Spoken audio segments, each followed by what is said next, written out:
Most people think Xerox is this, copiers. But if you use EasyPass, file a medical insurance claim, or call customer service, that's all Xerox too. It's now a big player in services, responsible for all the accounting and back office processes for hundreds of businesses. Ursula Burns is the person behind this massive transformation ever since she took over as CEO of the iconic company 5 years ago. She says the success of her strategy will depend on a growing economy. We have a solid business that will be successful if the economy has tepid growth, but it can be significantly more successful if it grows on a global basis better and a little bit more evenly. Our services are all around managing processes for our customers. And our customers are large enterprises and governments around the world. And as they grow, we will grow. So we are definitely connected to the economy. As CEO of Xerox, you have an inside look at the business functions of big companies, small companies, and in so many different sectors.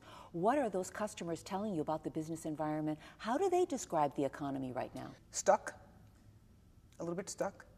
Not bad, but not making a lot of progress.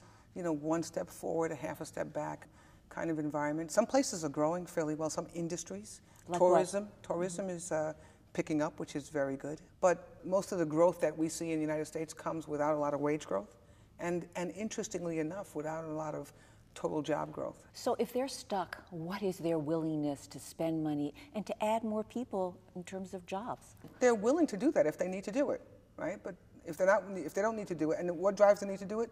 Growth. Strong, continuous growth with some clarity in rules and regulations and how you do business and whether you can get the talent. That's what drives investment. From what Xerox is seeing going on in the economy, will Xerox be adding jobs over the next 12 months, let's say? Absolutely. We will. How much? How many? I won't say exactly how many. As we win contracts, as we increase, particularly in certain segments of our business, our services business, which is still growing, and sub-segments of that, we will absolutely have to hire people for skills, but also just to perform the work. At the same time, we have some segments that we're going to downsize as well. You know, a lot of people are very puzzled about why American businesses aren't hiring more or raising wages, and these are two very important issues for the job market and the economy. Yeah. What goes into your thinking on those issues? Number one, demand. So literally, if our clients need us to do more for them, we will hire more people to do it.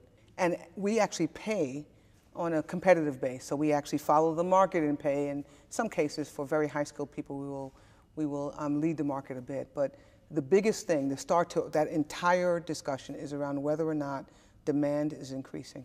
And demand has to do with growth, not only in the United States, but around the world. Global demand is really important. If we have high global demand, I'll hire more people. It's plain and simple. And if we have lower global demand, we'll need significantly less people. Given what you're saying about the global economy, what is your read on the global economy? And let's start with Europe first. So Europe is increasing a small amount, improving a small amount, but still underperforming from its potential by a lot. Developing economies, China, Brazil, really slower than we thought. The growth in these economies are slower than we thought. But I mean, you know, if you can get 3-4% growth out of an economy, I mean, nowadays we think that that's actually pretty good. But it's well lower than the, you know, high single digits or low double digits we were expecting. Ursula, you serve on President Obama's Export Council. How critical is it to have exports and trade deals like the one just signed between China and the U.S. to help multinational companies grow? Vital. It is vital. We have 300 million people in the United States. There are almost 7 billion people in the world. So to me, the math is so straightforward, it's amazing.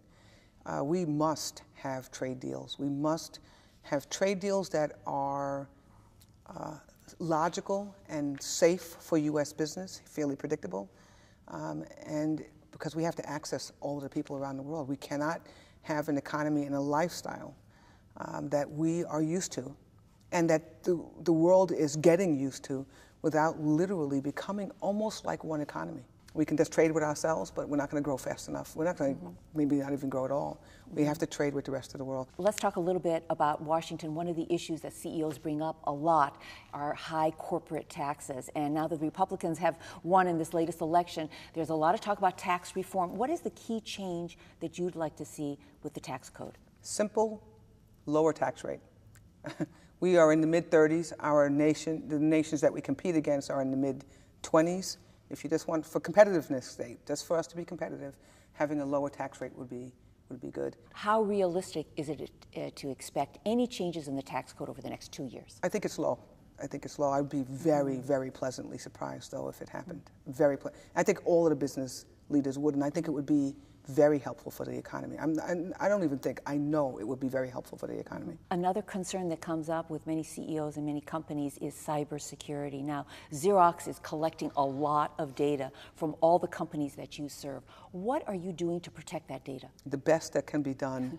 I tell you, everything you can imagine. We are not falling behind the curve, but I want to make sure that I say that while we are, I mean, you name the tool, the best practices, the investments that you can make, we do, because we, as you say, manage a lot of data. But these guys are pretty smart. Smart and devious and intent. How worried are you that Xerox will get hacked? I'm not hyper worried, but we don't seem to be a real big target right now. But I'm worried. Do you feel vulnerable no matter what you do? I feel vulnerable no matter what we do. But that does not mean that we shouldn't do whatever we can, and that's what we're doing.